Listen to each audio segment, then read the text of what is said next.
Good morning, good morning. Big Weir, road2roo.com with your morning horn of Z's, your sip of coffee. Um, I usually don't delve into criticism of my old gold bugs and silver bug friends from GATA and those days. Obviously, my understanding of what's going on with the monetary system, with the metals, with the Federal Reserve, with the Treasury, with the world is very different than what the GATA folks are saying. I pretty much split off from GATA in 2007 when I discovered the Road to Roo documents at the Federal Reserve Bank of Boston. And since then, I've been showing the world that this is what's really happening behind the scenes. But there's still, long-term gold bugs, long-term silver bugs who refuse to see what's in front of their face. It's a changing reality, a changing monetary system. And I let it go. I have no problem with it. They can believe what they want to believe, and they'll be right or they'll be wrong. And I got feet in both games. But I did hear a lot of people sent me an interview that my buddy Sean at SGT Report just did, and Bill Holter came out and said a little comment about me. It's just almost had me on the floor laughing. One, it was wrong, but two, he clearly has no idea what he's talking about when it comes to the cryptocurrencies and why it is so much better than going to a gold or silver standard. And those of you who have followed my work understand that I believe there's a whole lot more gold than they say in the world. That's been proven many, many times for anybody who's willing to look at data outside of what the government gives you. Just go to Sterling and Peggy Seagrave, the Yamashita's gold. Over 300,000 tons. The Grand Canyon gold, I've discovered tons of evidence on that. But nobody believes me, and that's fine, even though I've laid it out many times. But here's what he said, and let me comment on it afterwards. We've truly come full circle then, because we can also agree that at some point, I don't know when, but at some point in the future, people are going to wake up and realize the same is true with our fiat dollar. Oh, yeah, well, I mean, it's absolutely obvious. I just saw an interview done, and I don't even understand how this could be.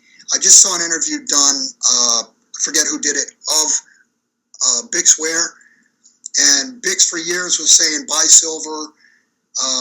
There's 1 million tons or some crazy number of gold in the Grand Canyon, and now he's gotten onto Bitcoin. Sell all your silver and buy Bitcoin. And says that gold has no intrinsic value.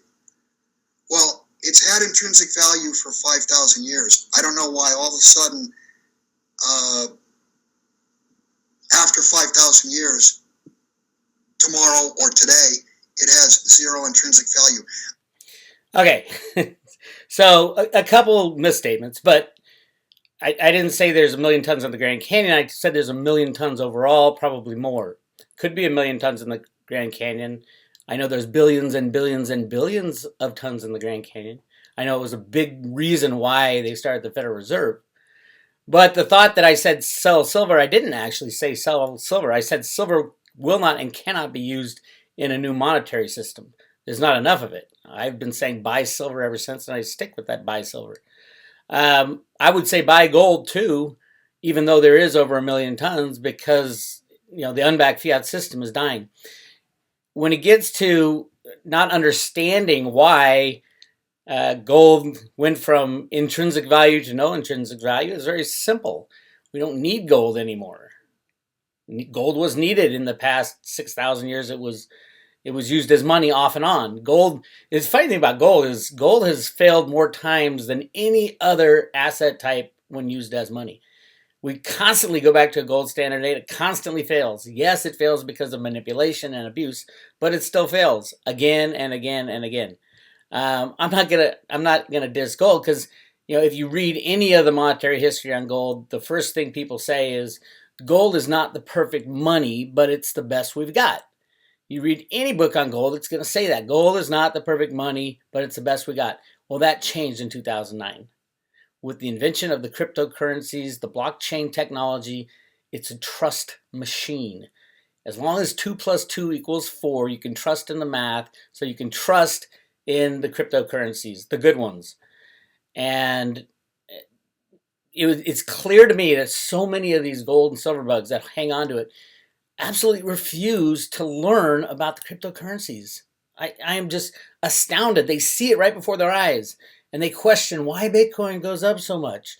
It's a bubble, it's a tulip, blah, blah, blah. Um, and yet, year after year, it continues to get bigger and bigger and bigger and bigger.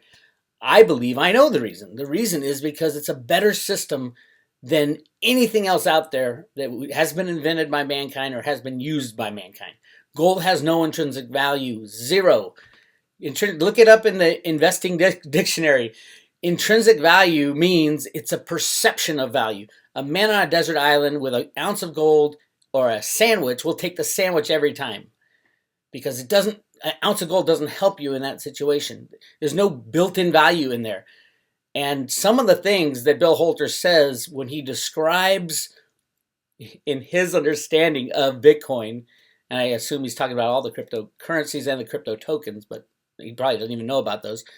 When he describes what Bitcoin is completely wrong, completely false. And I'll play you where he talks in this interview about Bitcoin, and this is how most gold bugs and silver bugs who haven't spent the time to study the cryptocurrency and understand why it overtook gold as a better monetary system. I'll play this and I'll stop at points and kind of describe what I'm talking about.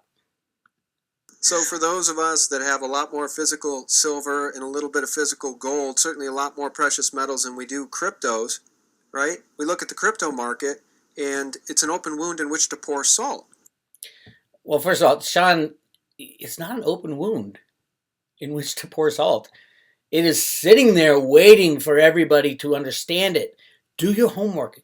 Get in there. Dive in. I know Sean has some cryptos and is really happy with the returns, but you got to understand why it's going up. It's not going up just because everybody's getting in. It's going up because it's a better system, a more trustworthy system, and there's businesses being built on top of it. It's going to change the world, literally. Anyway, for those of us that have been very tried and true to our core principles that honest money, real money is the way to go and protect our families. Meanwhile, teenagers are being made millionaires by Bitcoin. Anyone who got in early, and it's a bitter pill. Sean, you could have Bitcoin go to $50,000 or $100,000. I have no idea where the top is. Nobody knew where the top was in tulips. Yeah, there's the tulip. $50,000, $100,000, $100 million. The question is, does he understand why it's going up? And he clearly doesn't. In the end, you have to ask yourself, how do you value Bitcoin? And I wrote an article, I guess last week on Bitcoin. You can't value Bitcoin on yield. You can't value Bitcoin on price to earnings. You can't value it on book value. How do you value it? Yield, price to earnings, book value. How do you value gold? All those things you said about gold, you said about Bitcoin apply to gold.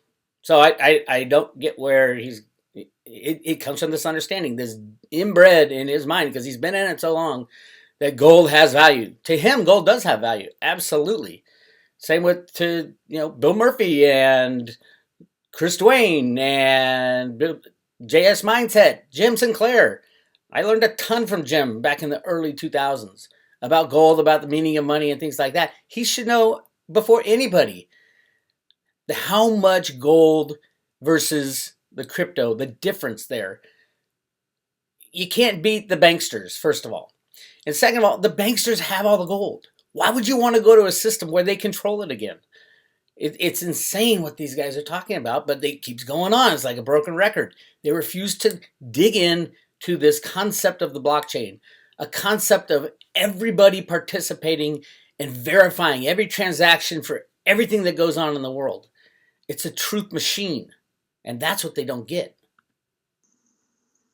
It's when all is said and done, I believe, and I do, let me be clear on this, I do believe we're going to move toward cryptocurrencies, but they're going to be cryptocurrencies issued by central banks. They're not cryptocurrencies issued by central banks. Why would you want a central bank to issue your currency? That's where we are now. Why would you want the blockchain technology? The reason it works is it's open sourced and you can see every transaction. A central bank has no advantage there. If he thinks that central banks are going to issue cryptocurrencies, they'll just give out Bitcoin. Why? Because in the blockchain Bitcoin protocol, everybody is in charge of approving every transaction. In a central bank type of cryptocurrency, that won't be the case. So it won't be as accepted as Bitcoin and many of the others. Going to be private cryptocurrencies. And speaking of the word private, one of the arguments has been, Bitcoin, blockchain, there's privacy. That's not true. You can trace the blockchain all the way back. You can trace the blockchain all the way back. All transactions are viewable on the blockchain. The blockchain is it's an accounting ledger. That's all it is, but it's approved by everybody in the system around the world. And you can go right now and approve any and see any transaction. If it has consensus approval, it is added to the blockchain. So it has anonymity, but it is not hidden from anybody at all. It's all right there. Blockchain is a public document. So there's not privacy. But when all is said and done, higher and higher prices, in my opinion, is going to act like corn for a hog trap. You're going to have more and more people going into these private cryptocurrencies. Private cryptocurrencies? You can make a private cryptocurrency if you wanted, but it wouldn't be worth much unless you're making it within your own company, so you guys can use it for some kind of accounting issue. But they're not private. The good ones aren't private. And the door's going to shut. I want to ask you this about cryptos. First of all, about Bitcoin, I'd say, about a year and a half or two ago, I did recommend that people at least dip a toe in the pool back when Bitcoin was between, I think, 500, 600, 700, 400, right in there, between 400 and 800. That's where I started buying a few. And I've held them to this day because I've heard many say it could go to $1 million of Bitcoin. See, that's another problem is Sean's view on this is he's buying it because it's going up in price. Not studying all the good things it can bring. This can free humanity from the criminal banksters. This can give us a way out of the old system into the new system. The problem with gold and silver is, one, it's concentrated in the hands of the banksters. So there's no way to have a free and open monetary system. When all the banksters hold all the gold, you crash the old system, where do you go? Where do you go? They talk about backing the currency with gold. Well, the banksters aren't going to give up their gold. And backing anything takes faith in a third party.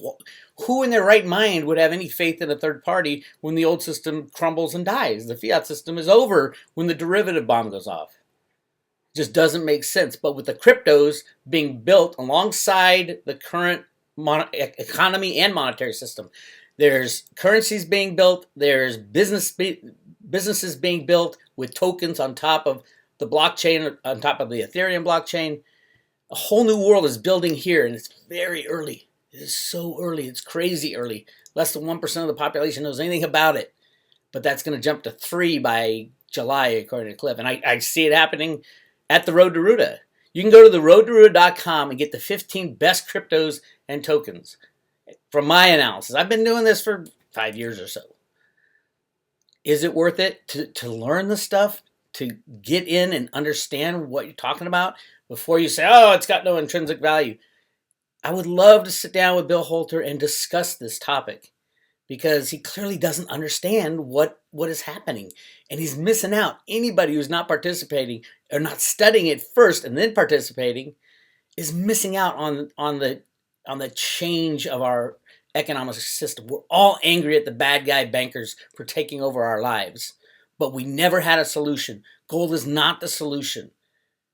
You're not going to be walking around in a Jetson world with gold coins in your pocket. First of all the bankers have all the gold. So are they going to give it to humanity to use? Are the governments of the world going to say, the currency is now sound because we are backing it with gold? No one would believe them. So yeah, it's not good. everybody should be learning about the cryptos and getting into this new system, because this is the system that's growing and building. The old system is dying, clearly.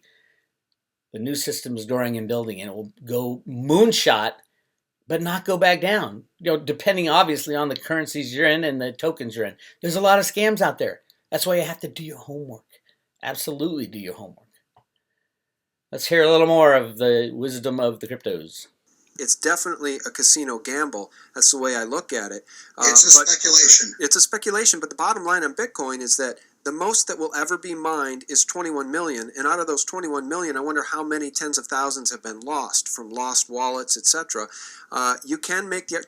I believe the estimate is 2 million Bitcoin have been lost of the, 16 and a half right now. And that's a good point, because I've lost Bitcoin. Anybody who hasn't screwed up a crypto transaction in their time in the cryptosphere has not been playing enough.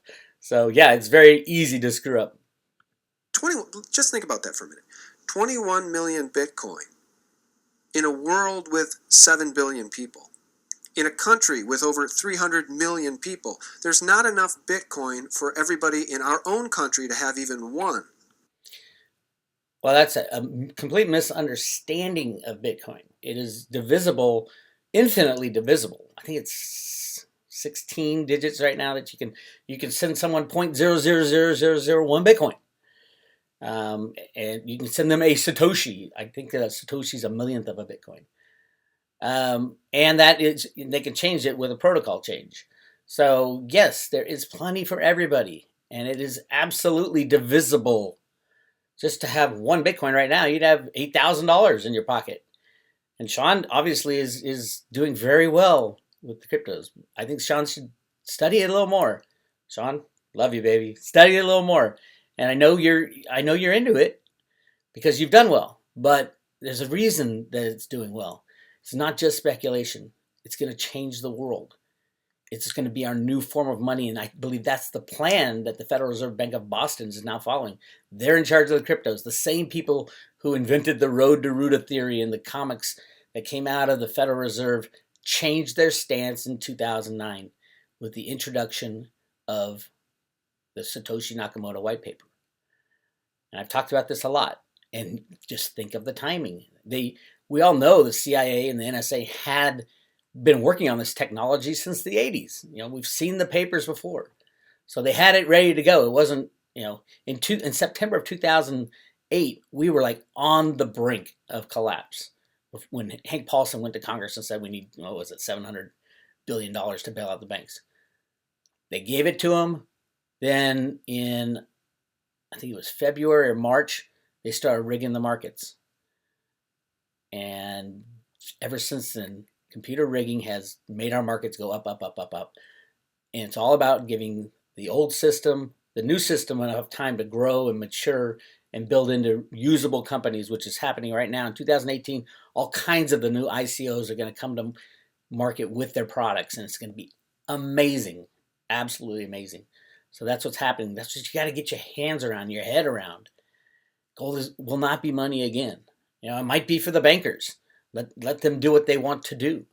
I think sovereign cryptocurrencies is probably a good idea. It gives government, the ability to print as much as they can, and hopefully it's open source so everybody can see all the transactions. That's what makes it's a strong crypto. Is it's open source software, and it's open source. The ledger is everybody can read it. Everybody can see what's happening. So, Sean, that argument would work if Bitcoin was the only cryptocurrency. How many cryptocurrencies are there? 1,000, 5,000, 10,000? I think it's there's a difference between cryptocurrencies and tokens. Let's take a look. We can find out right here. Go to crypto market cap. This is always fluctuating. 1,299 cryptocurrency. And then I don't know if that's cryptocurrencies, and I think it's cryptocurrencies and tokens. Check this out. There's 6,763 markets. Is that decentralized or what? Anybody worried? Oh, I can't get rid of my I can't sell my crypto for money. You can, many different places. Anyway, 1,299 is the total of cryptocurrencies and tokens at the moment, according to them. And some don't make it on CoinMarketCap. Is that a problem? No, I don't think it's a problem at all.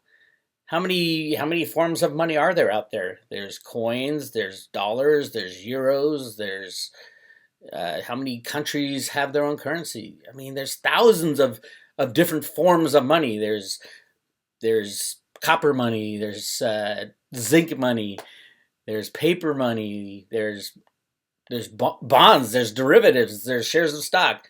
All those are like the tokens are very similar to shares of stock. Not the same because the tokens are used in the business. But that's the way the world is changing. The people who are trying to implement this know what's going to happen to the old system. We've always known. That's the only reason that this manipulation has been allowed to continue is because if they didn't allow it to continue, the old system would die instantly. Millions would die, literally. No food, no water, no nothing. Because we live on a just-in-time delivery system, and instantly all the supermarkets would run out of everything. And there'd be no gas, there'd be no communications, there'd be no nothing. And there'd be the high probability of a military takeover of every country, that type of thing. So yes, this is absolutely necessary. It's been going on way too long. The idea was to switch to a gold and silver standard. When the Roto-Rooter stuff was originally invented in the 1960s and 70s, they rigged the markets with computers that Alan Greenspan invented, and then they've been looking for a way back to Colorland, according to the comics, which is the gold and silver standard. In 2009, they decided, hey, let's try this crypto thing. And if we can build it, if we have enough time to build it, it would be an amazing world we could live in where trust and honesty is open and visible to everybody. Let's keep going. I don't know how many cryptocurrencies are going to be created.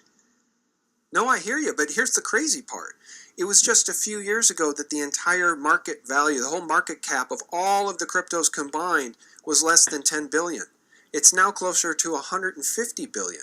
Could it not be $1 trillion or 2 trillion or 5 trillion in the coming years? Certainly it could be. Why? Because the fiat currencies are hyperinflating when priced in these cryptocurrencies. When priced in stocks as well. When priced in stocks, look at Amazon. It's over $1,000 a share, and that criminal that runs the company, Jeff Bezos, is worth $95 billion. He's the world's richest man, and he's cornering the market on everything because it's not a level playing field. When grocery stores and shoe stores, and you pick it, when everybody has to compete with Amazon, and Amazon isn't even forced to make a profit, they can beat the hell out of everybody. The whole world is crooked. That's their business model, is to destroy everything and be the last everything standing. I think he should be broken up. Amazon should be broken up as a monopoly. I swear, at this point. Somebody has to go in and do something about Amazon before they put everybody out of business, and he's the only man left standing, and then he can raise the prices to whatever he wants. Right. Not exactly free market, Sean. But, there's an argument for, breaking up monopolies and, that it's not true capitalism, but, we're used to the nanny state. We're used to people taking care of us. And, yeah, Amazon does not have our best interest in hand at all. Anyway, that's the idea of what was talked about, and I would love to sit down with Bill and hash it out and try to teach him about the cryptocurrencies and about where we're going and have a good discussion about what intrinsic value is. Yes, intrinsic value is a perception thing. It's even defined in the investment, I think it's investing Wikipedia or whatever. It's a perception of wealth, and it's determined in various ways. You're right that for 6,000 years, gold has had a perception as well. For the next 6,000, that's up in the air. Absolutely, it's up in the air. I think it'll be valuable in the transition. I think the transition will take years. So yes, I do think if they let gold and silver trade freely, which the cryptos can help, by the way. The cryptos can create a peer-to-peer market that you don't need the comics and the LBMA. And you can throw out the banksters. And that's part of the glorious nature of the blockchain and cryptocurrencies is that they are replacing the old style of doing business. But because the alternative is to crash the system, and then millions of people will die before anybody trusts a new system. And with the bankers having all the gold, it's the most ridiculous thought for humanity. It's the worst thing for humanity. Why would you give back this? We finally crash the system. We blow the derivatives bubble. Why would you give back the system to the banksters so that they can back a piece of paper or electronic bank account with gold? Obviously it would be non-redeemable. Even if it was redeemable, the bankers have all the gold. So, and gold, how are you going to teach 7 billion people that money has to be gold? They're not going to believe you. That has been drilled out of our minds since 1971, probably since 1933. So yeah, there's huge misconceptions on the gold and silver bugs about what is happening. I've been saying this for a long time though also. And those who are digging in their heels really should have been studying for the last 2 or 3 years what these cryptocurrencies mean, what they're doing, how they work, and how they are a truth machine. You can't hack. I think Bill goes on to say anything computer written can be hacked. You can't hack open source software. It's right there. It's open source. You know every single line of code in the software, and there's nothing to hack. You don't need to hack the blockchain. It's all right there in front of you. Every transaction, you can just see it. I know he didn't mean hacked. He meant something else, but. Yeah, that's your morning Horn of Z's. And if you're interested in my top 15 picks of the cryptocurrencies and mainly crypto tokens that I think will absolutely thrive in the next 5 to 10 years, go to roadtoroto.com and sign up for membership. You also get a silver coin and 1 PPT token. If Bill Holter emails me, I'll send him 1 PPT token. It's a Populous token. Populous is taking the place of bankers and invoice factoring. Amazing idea, amazing company. The best thing about PPT tokens is you're going to be able to rent them out for the users of the system. It's really cool. Check it out. Go to roadtoroto.com and subscribe. Big Weir. I'll talk to you later.